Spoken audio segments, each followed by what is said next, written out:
This presentation covers Chapter 2, Sections 2.1 through 2.5. The first property that this chapter introduces is Ohm's law.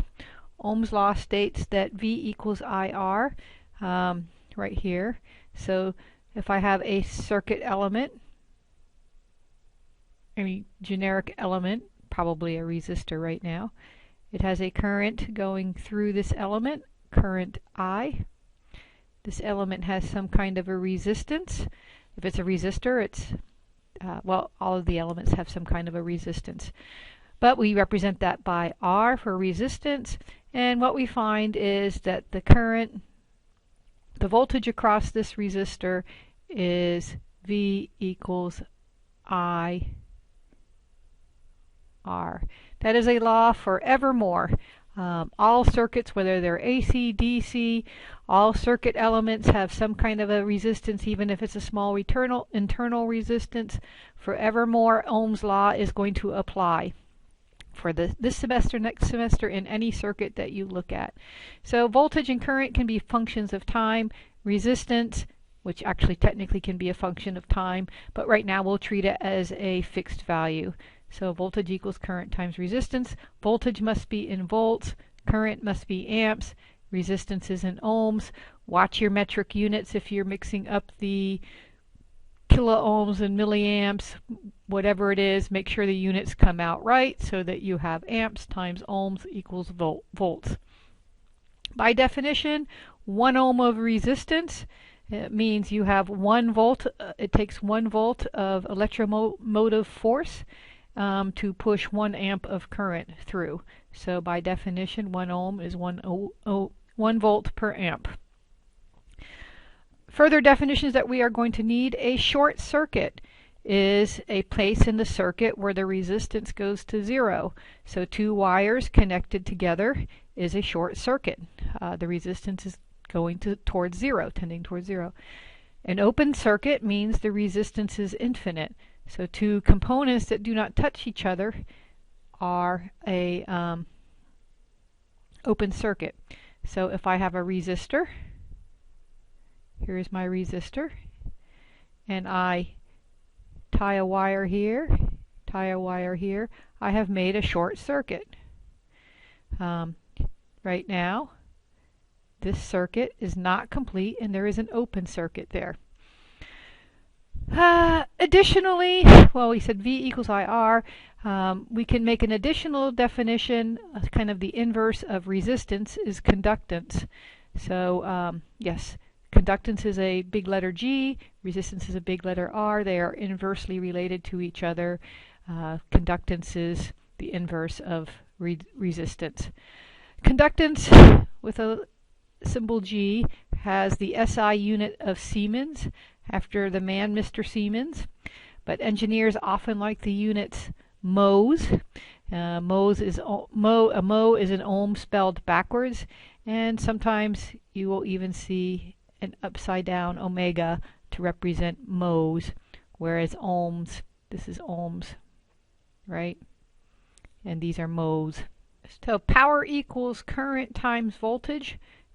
So power is dissipated by all elements in the circuit. Power is always positive. The power dissipated by elements in a circuit is given off in the form of heat.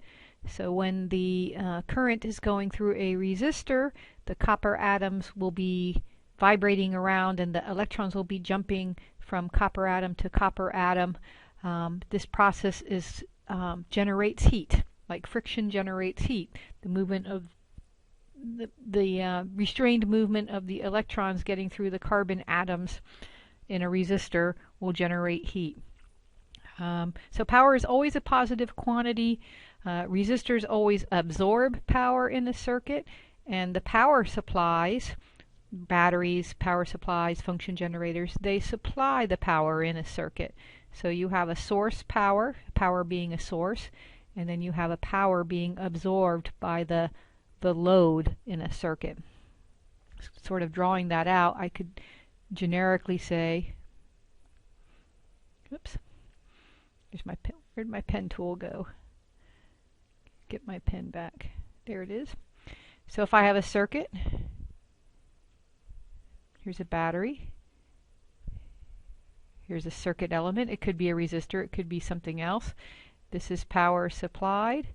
And this is power absorbed over here, but oftentimes we say that's the load. So there, now I have it as the load. So this is always given off as heat. Heat is always coming off of your electronics, right? You have a circuit board, you have a computer, it's always giving off heat. So power by definition is current times voltage. If we break down current in amps, voltage in volts, current is coulombs per second, or the motion of charges in the circuit. And remember, volts is joules per coulomb. It takes a certain amount of joules of force to push a certain amount of coulombs of charge through the circuit. And if I do some unit cancellation, I get joules per second. So power is a rate of energy usage. It's in joules per second, and a joule per second by definition is a watt. So power is also a nonlinear function of current and voltage. And so let's do an example. We are given that the voltage across a we are given the voltage across the resistor and the resistance. So my voltage across the resistor is a function of time. It's an AC signal, and I have a resistance of 5K ohms. Find the power dissipated. So first, let's look at some other relationships for power. Power equals current times voltage. By the way, this is sometimes written as power equals current times electromotive force, and you see that's the word pi, so that's easy for people to remember. But E is for EMF, or electromotive force. So let's do a couple of other, we have voltage and resistance. Let's look at a few other relationships for power. So if I also recall that I know Ohm's law now, V equals IR, so I can substitute the V into the equation for power, or Watt's law, and I find out that P equals I times V, but V equals IR, so P equals I squared R. So that is another good relationship for power. Remember that. But also, we can do one more relationship for power. Power equals current times voltage, but we can also find out that I equals V over R in Ohm's law and make that substitution. So power equals V over R times V. So power also equals V squared over R. We have a V, we have an R. This is the relationship I would like to use. So find the power dissipated across the resistor in this circuit.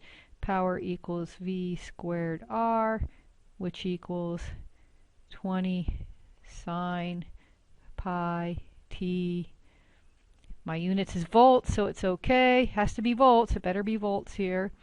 And my resistance is 5K ohms, but 5K ohms, so that's 5,000 ohms. So I do the math. 20 squared is 400 divided by the 5,000 over here. And then we want to square this term, squared sine pi t quantity squared. But in math we get the privilege of writing it that way. Recall that that means that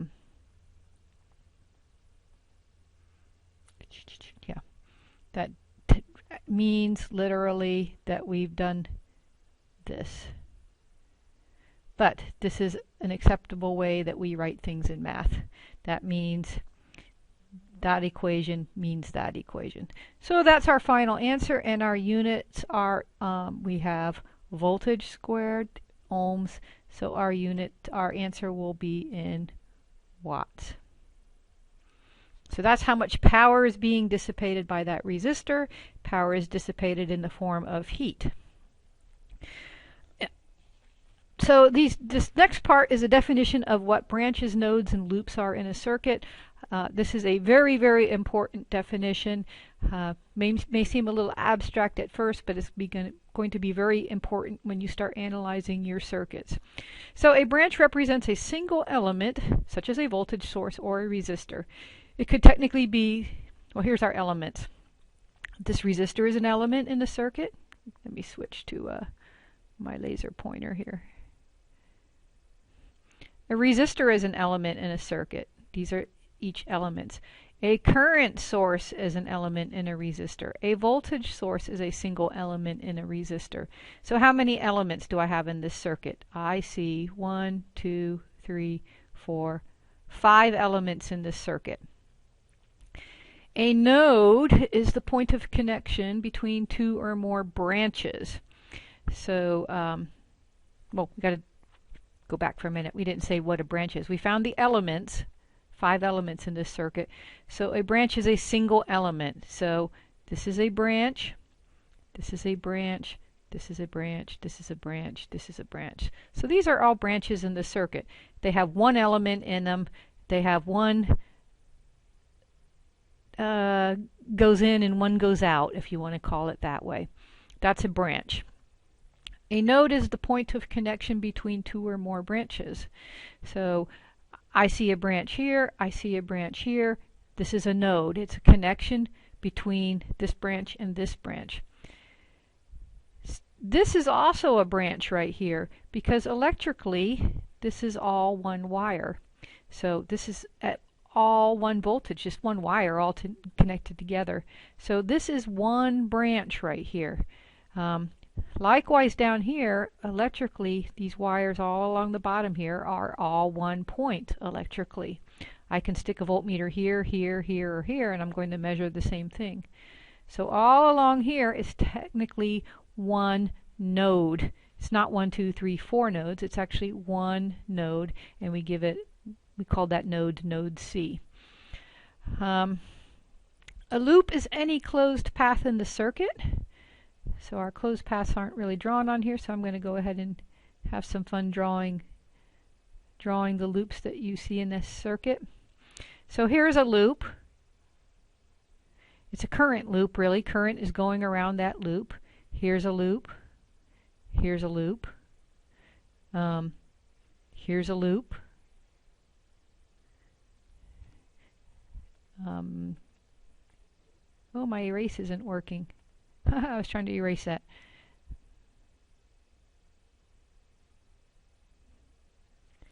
And where else is there loops?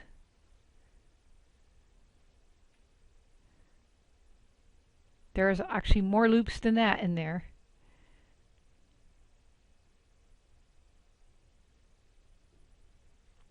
There's a loop here, and I said there were 3 loops there, and I could do a loop like this if I wanted. That's a loop. And then of course this would be another loop. So I could draw quite a few, and I could draw one all the way around the outside too. I can actually draw quite a few loops. Oh, I wish it's supposed to flip my pen and erase, but it's not. I could draw quite a few loops in this circuit. But we don't want to have to draw too many loops, because then when we're writing our simultaneous equations for this circuit and we're analyzing this circuit, we will have redundant, not independent loops, which we're going to talk about in a moment. So this circuit over here is actually the circuit on the left redrawn, just to make a point of the nodes. Point A is between the 5 ohm resistor and the 10 volts, right? Point A, node A, is between here and here. Node B is these 4 elements coming together. And if I look at node B, I do have, prove it to yourself, I have the same 4 elements coming together in one point, node B, node B. So we square it up and draw it nice like this for our convenience because it's easy to read, but electrically, node B is the same as when I have drawn it this way. Same thing down here with node C. You have part of this element going in, this branch goes in, this branch goes in, this branch goes in, but I've compressed it down to one point, and there's nothing wrong with that. This circuit is exactly the same as this circuit. Circuit on the right is exactly the same as circuit on the left.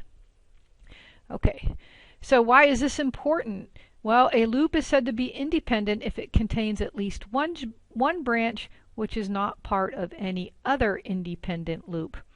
Independent loops or paths result in independent sets of equations. So when I go back to this example here, if I draw a loop here, it's a current loop which we're going to use, and I draw a current loop here, I've drawn three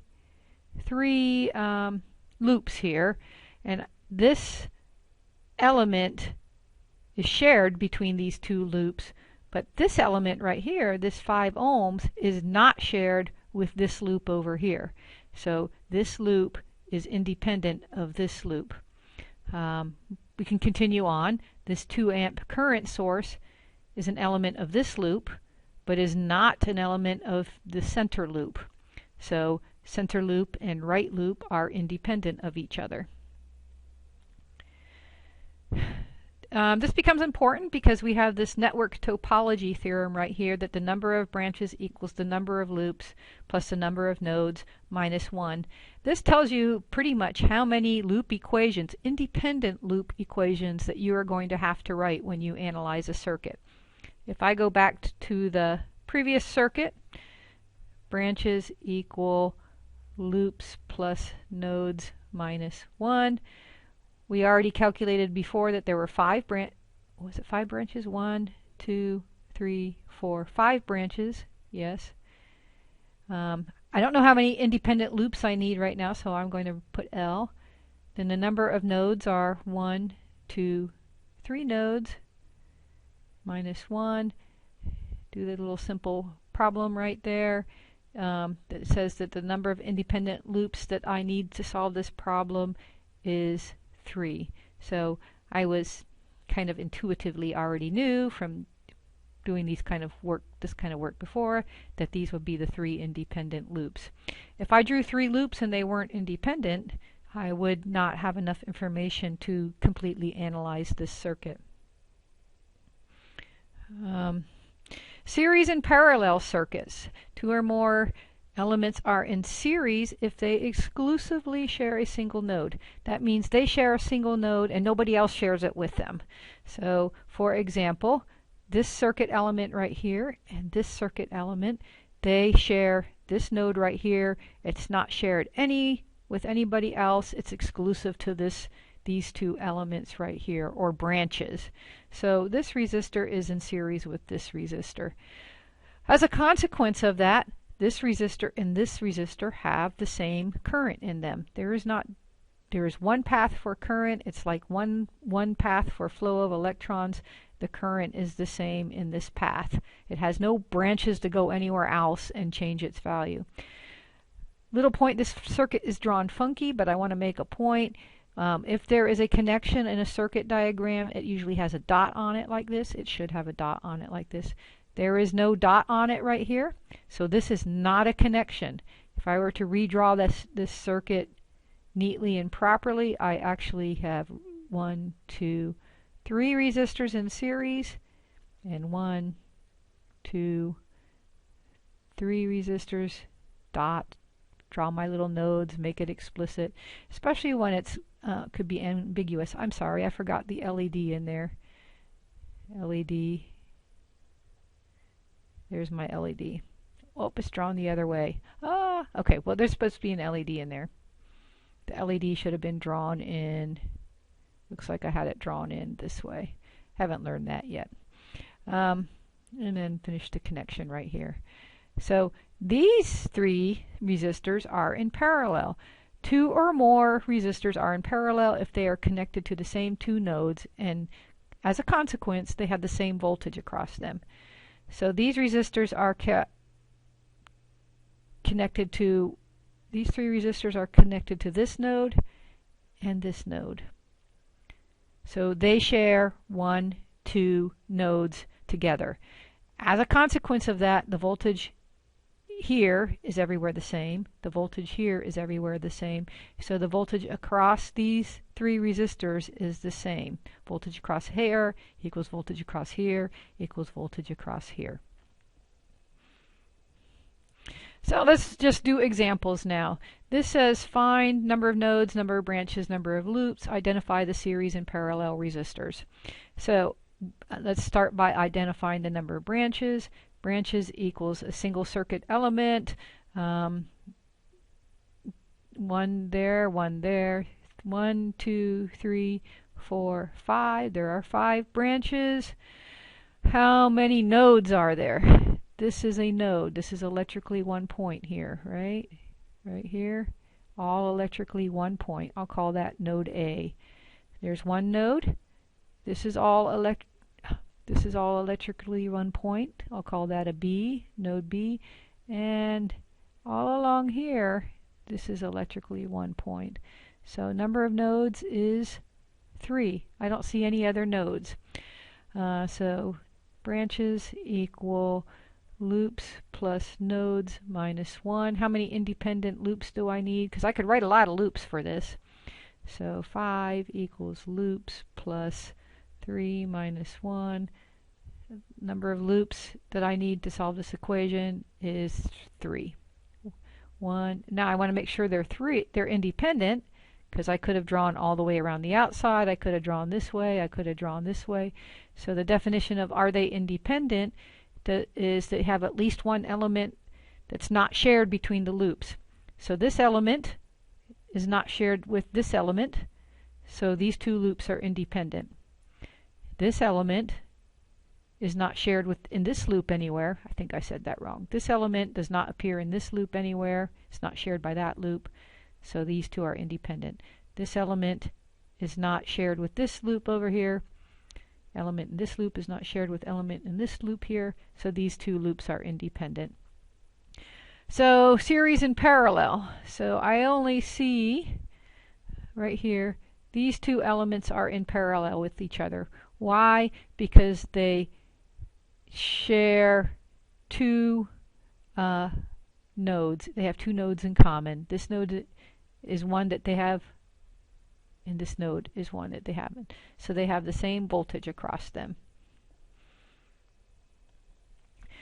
This leads us into our current and voltage laws that we will use together with Ohm's law to analyze a circuit. So Kirchhoff's current law states that the algebraic sum of all the currents entering in a node or a closed boundary is 0, right? We write that mathematically like that. So I have a node in a circuit. The currents can go in, currents go out, but as a result of conservation of charge, the net has to be 0. That's what it really means. Let's see, in class I did an example, so maybe I should repeat. Let's write the node equation for here. Kirchhoff's current law. Let's write KCL for this one. KCL for this circuit right here says, so here you make a decision. You make a decision, a convention. For example, I'm going to say that I going into a node, current going into a node is going to be positive. I leaving a node is negative. Call it whichever way you want, but when you do the circuit, be consistent. If current going in is positive, current going in is positive everywhere. So if I look at this, then I have I is going in, it's positive, I1. Who else is going in? Plus I3. And then leaving is negative. So leaving, it's losing, it's negative. Minus I2. Whoops.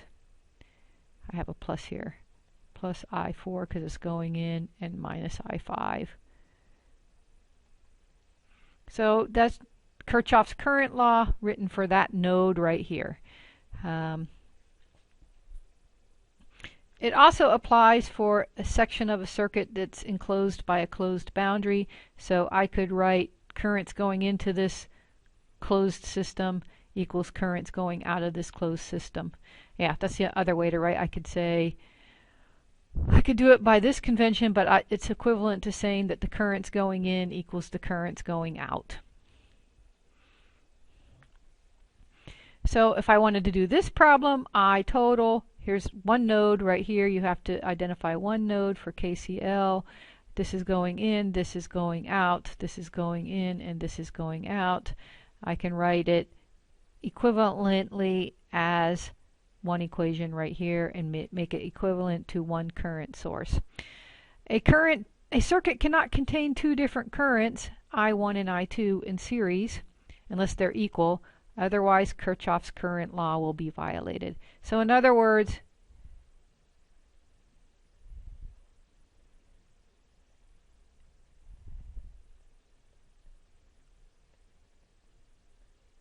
this does not make sense. This is not allowed, because then, this is a node right here, you would not have the, you cannot say that I in equals I out and KCL is violated. So you cannot do this as a consequence of KCL. And we often write KCL, very common just to say KCL for Kirchhoff's current law.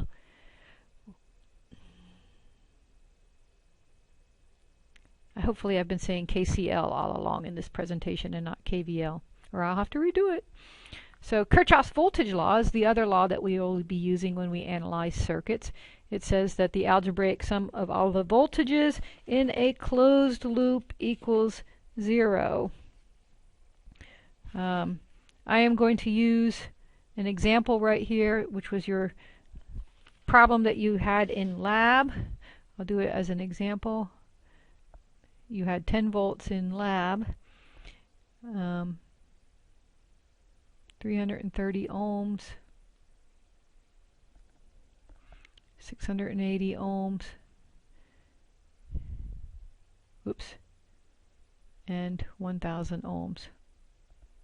And what I want you to do is analyze completely this circuit, which means you find any and all the currents. It's DC, so I'm going to use a capital I.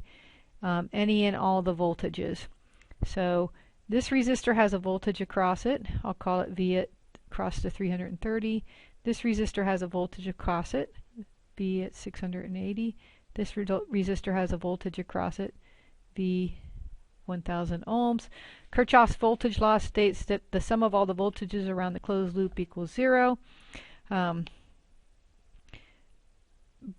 Before you do this problem, you have to make some assumptions of which side, what is the direction of the voltage drop across the element. So I am going to, based on experience, assign and put signs on my circuit this way. So I'm saying that the voltage at this node is higher than the voltage at this node, and the voltage at this node here is higher than the voltage on the other side of the resistor. So there is a voltage drop across each resistor right here. So now I'm going to write KVL around the loop. I make a loop. I decide my loop right there. I'm going to start right here in the circuit, and I'm going to go around the loop. As I go around the loop, I see a plus sign is first. So I'm going to say plus voltage around 330. Voltage 330 on the 330 ohm resistor. And I go around the loop, I hit my next circuit element, and the voltage right here is a positive. So I'll say plus voltage across the 680 ohm resistor. I go around the loop again, I hit this next element, I see a plus sign first, plus voltage of the 1000 ohm resistor, and I keep going around the loop and I hit a minus sign right here. Minus 10 volts equals 0. So I've written KVL around the circuit right now.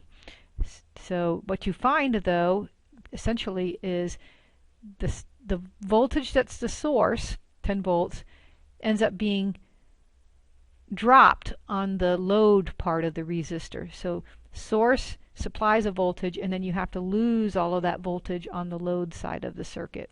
So I find out that, rearranging the terms, 10 volts equals voltage across this resistor plus voltage across this resistor plus voltage across this resistor. So you see the sum of the voltages of the source right here, which is 10 volts, equals the sum of the voltages that are drops.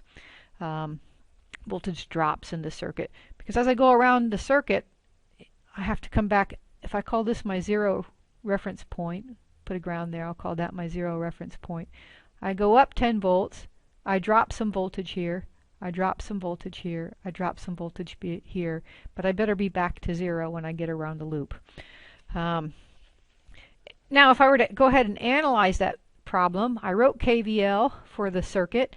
The next thing is to apply Ohm's law. So our steps to analyzing a circuit are in general apply either KVL or KCL.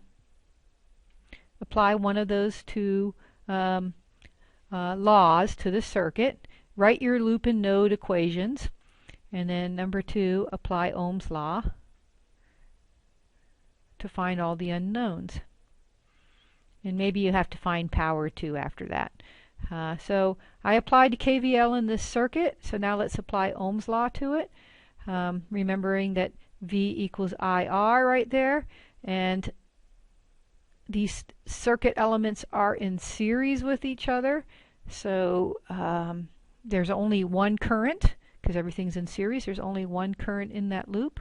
I will go ahead and call that current just I. There's one current and only one current, not more than one.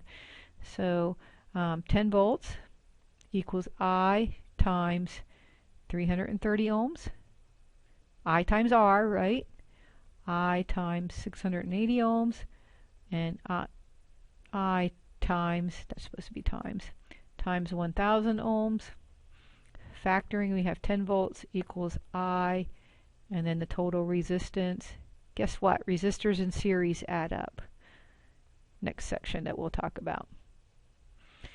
And then I solve for I, just some algebra there, and I will get that the I equals 0.004975 amps, or 4.975 milliamps. So now I can go back and find what each one of these voltages are. So the voltage at the 330 ohm resistor is 330 ohms times the current, 0.004975 amps, and I find out that the voltage across the 330 ohm resistor is 1.64 volts. Likewise, I can do the same thing for the other resistors, and I will find out that the voltage across the other resistors are 3.383 volts and 4.955 volts. So if I wanted to double check myself, which is always a good idea, I go back and I check this relationship right here, my KVL relationship, and I say add up these voltages from the 330 ohm resistor, voltages across the 680 ohm resistor, voltages across the 1000 ohm resistor, add them up, and they should total up to 10 volts. Add them up, subtract 10 from the source, and it should equal 0. And sure enough, if I add up these three voltages, the sum of the voltages around here will equal 10 volts. And if I sum it up around the loop, they will cancel each other out. So that's how you would apply KVL, and I did it with your lab circuit. So when you're building this circuit in the lab and you're checking the voltages around the loop, you should be pretty close to those values. Okay, a few other examples. Let's write KVL for this circuit. I am going to somewhat arbitrarily draw my loop in this direction. Everything is in series here, so there is only one current in the loop. I'll call it I. This problem already chose what polarities for you to take a guess at. When I analyze the circuit, if I come up with one of those voltages is negative, I'll know that I should have drawn my plus and minus signs the other way. So write KVL around the loop. Around loop. And so I'm going to pick any place to start. I'm going to start right here just because I drew my loop starting right here, and I hit a plus sign first, so plus voltage 5. Going around the loop, I hit minus V1, keep going, plus V2, plus V3, and keep going around. I hit minus sign first, minus V4 equals 0. So I wrote KVL around the loop. I could have similarly gone around the loop the other direction. So I'll go counterclockwise this time. It's still one current. I think I'll start right here. Going around the loop, minus V5, plus V4, minus V3, minus V2, plus V1 equals 0. Do the algebra. Well, these two equations are exactly the same. Let's do it real quick. V5 plus V2 plus V3 equals V1 plus V4. V1 plus V4 equals V2 plus V3 plus V5. Yes, these are exactly the same. It doesn't matter which way you go around the loop. Okay, these are examples from your problems in the back at the end of the chapter. Some of them are a little odd, not typical, sort of thinking problems. So I'm going to go ahead and do them as an example. Just a second, let me check my notes here. So I have a choice. I'm given this problem right here, and it said find this unknown V and find Ix. There's the unknown voltage across the 12 ohm resistor, and current Ix going through this center element right here. So it says find those two unknowns. I can approach this problem two ways. I can write KCL for the problem, or I can write KVL for the problem. I can apply either one of those laws to the circuit and analyze it from there. So either KVL, VL, or KCL to the circuit. Apply that to the circuit, then use Ohm's law. This is a DC circuit. Looks like a DC circuit, so I'll do all capital letters. Apply Ohm's law and then solve the problem. Oops. So one of the other things, let's go ahead and count the nodes and the branches and see if I wanted to write loop equations, KVL loop equations, how many loops do I have to write? So how many branches do I see? There's a branch, 2, 3, 4. I see 5 branches. How many nodes do I see? This is a node. This right here is a node. This is a node. And this is a node. I see 4 nodes.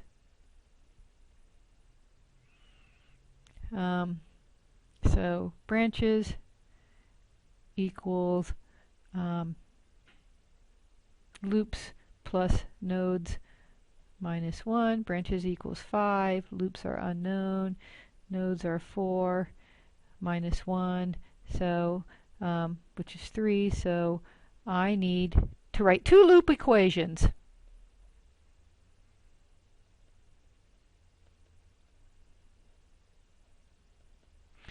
And they need to be independent loop equations. So I'm going to write a loop equation here. And this element in this loop is not shared by a loop over here. So this element is, so these 2 loops are independent. So let's apply KVL to loop 1. Oops.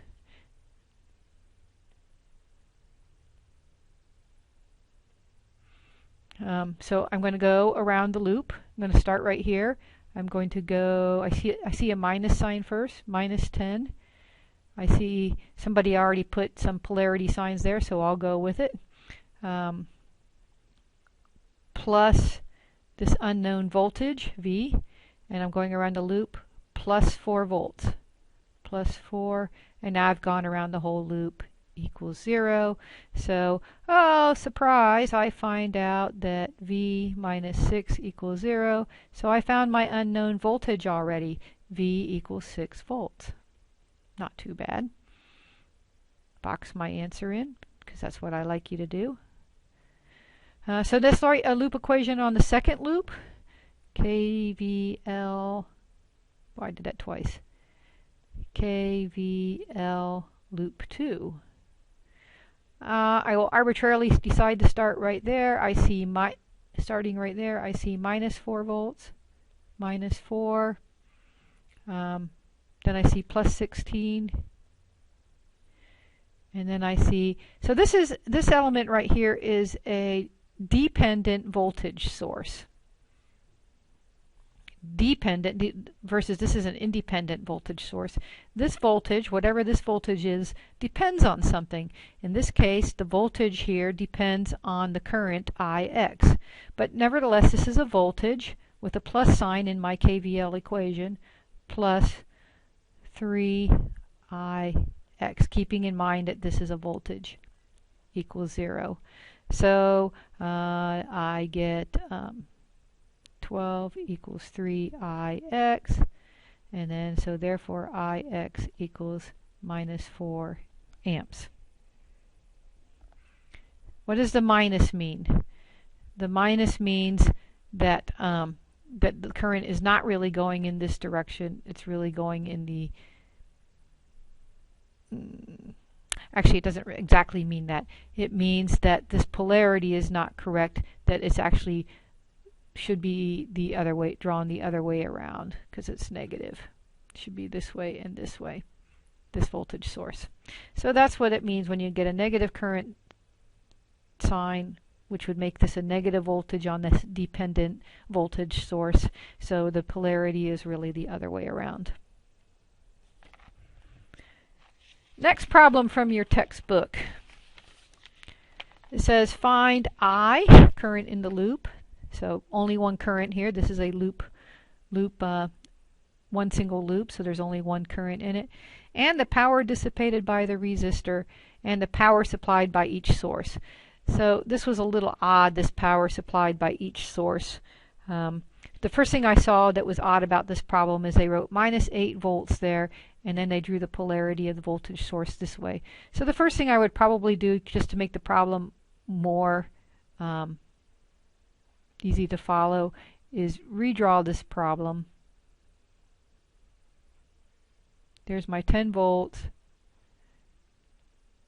There's my 12 volts. And in reality, this is the other way around. It's this way. And then I say 8 volts. And then over here, I have my 3 ohm resistor. And I have to find this unknown current I in the loop. I can draw it as a loop like this, but I could also just indicate that I have one current in this loop right here. I'm going to go ahead and add and subtract these voltages and come up with some kind of a net voltage here. It turns out that the net 3 ohms. Because I start here, if I call this 0, I go down 8, so I'm at minus 8, plus 12 is a plus 4, and I should have drawn this the other way around, because I drew it in the other. Ooh, did I mess up? So this one goes this way, this one goes this way, and this one goes this way. Yes, the 10 goes that way. So drop 8, that's minus 8, plus 12, that's plus 4, minus 10 makes it a minus 6. Minus 6 means to draw it this way, 6 volts right here, by my convention here. So now I'm ready to analyze this circuit. I do KVL around the loop. I'm going to do KVL around the original loop this way, just to make that clear, because I just did this sort of in my head for you. So if I go KVL around this loop, I'll pick this way around the loop. I have plus 8, minus 12, because I see minus sign first, and then plus 10, plus voltage across the resistor. I will arbitrarily assign it this way. Plus voltage across the resistor equals 0. Do this math right here. I have minus 6. What's voltage across the resistor? It's I times R. So plus I times R is 3 ohms equals 0. So I times 3 equals 6, or I equals 2 amps. So that's the current, and it's proper in that convention, drawn in that convention, because I got a positive number. What's the power dissipated? P equals I times V, but it also equals I squared R, and it also equals V squared over R. So which one is the most convenient for me to use?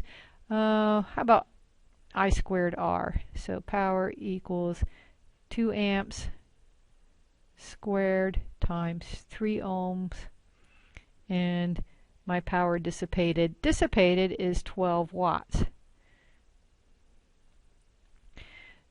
The power that's going to be supplied right here is also going to come out to be power equals voltage times current, 6 volts times 2 amps is 12 watts. Your textbook has funny answers in here of positive and negative powers, basically saying that some of these power supplies are canceling each other out, which they do, but I think that the nicer answer is to put 12 watts as a total power from the source. Okay. Sorry, blank screen there.